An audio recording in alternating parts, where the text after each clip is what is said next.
Hi friends, అమ్మ వంటిల్లు మన ఆరోగ్యం మన చేతుల్లో ప్రోగ్రాంలో సోయా చంక్స్తో కర్రీ చేసి చూపిస్తానండి. Very simple. చూడండి, దానికి ఉల్లిపాయ, టమాటా పచ్చివేనండి, కొద్దిగా ఉప్పు వేసుకుని మిక్సీలో పేస్ట్ చేసుకుంటే బాగుంటుందండి పచ్చిది. అలాగే కొద్దిగా సోయా చంక్స్, ఎప్పుడు చెప్తున్నాను కదండి, బాణీ పెట్టుకుని వాటర్ వేసుకుని, సోయా చంక్స్ చప్పగా ఉంటాయి కాబట్టి కొద్దిగా సాల్ట్ వేసుకుని అవి ఉడికించుకోవాలండి. ఉడికించినవి ఇలా స్ట్రెయినర్ సహాయంతో తీసి పక్కన పెట్టుకోవాలండి.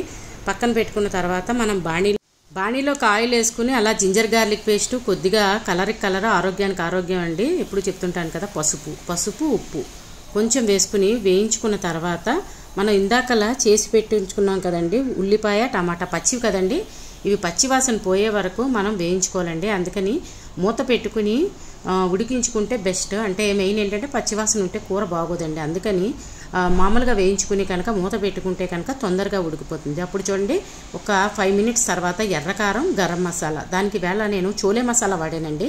అంటే ఎప్పుడు ఒకేలా ఉంటుంది కదా టేస్ట్, అందుకని ఇవాళ మసాలా పౌడర్ మార్చాను. అందుకని రెండు కలిపి వేయించుకున్న తర్వాత మనం చెప్పాను కదా 10 నుంచి పావు గంట సేపు పడుతుందండి పచ్చివాసన పోయే వరకు ఉడికించుకోవడానికి. ఇప్పుడు సోయా చంక్స్ ఉన్నాయి కదండి, వాటిని కూడా కొద్దిగా పేస్ట్ చేసుకుంటే బాగుంటుంది. అచ్చంగా సోయా చంక్సే వేసేస్తే కనుక గ్రావీ అంతా సోయా చంక్స్ పట్టేసి బాగోదండి.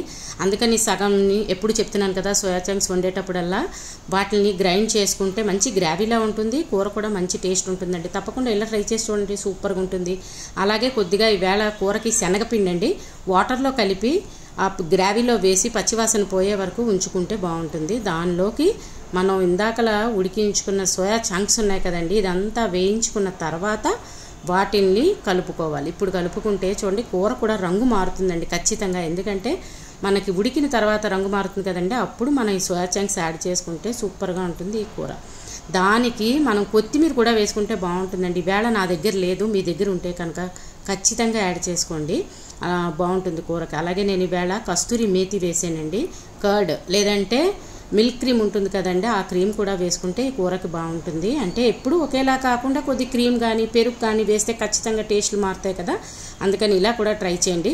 అదంతా మిక్స్ చేసి మనం అయితే చపాతీ కానీ లేదంటే రైస్ కానీ పరాటా పుల్కా దేంతో తీసుకున్నా సూపర్గా ఉంటుందండి ఈ కర్రీ.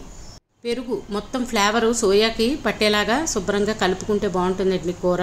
అంటే మనం బాదం వేస్తున్నానండి వేళ, అయితే పచ్చి వేసుకోవచ్చు, లేదంటే కొద్దిగా నానబెట్టి తొక్క తీసి కూడా వేసుకుంటే మన ఆరోగ్యానికి చాలా మంచిదండి. అంటే ఇప్పుడు ఒకేలా కాకుండా అయితే బాదం కానీ జీడిపప్పు కానీ ఇలాగా మసాలా కర్రీస్లో యాడ్ చేసుకుంటే బాగుంటుందండి.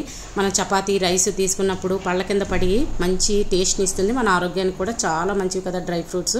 అందుకని ఇలా ట్రై చేసి కూర మీకు ఎలా వచ్చిందో కామెంట్ పెట్టండి.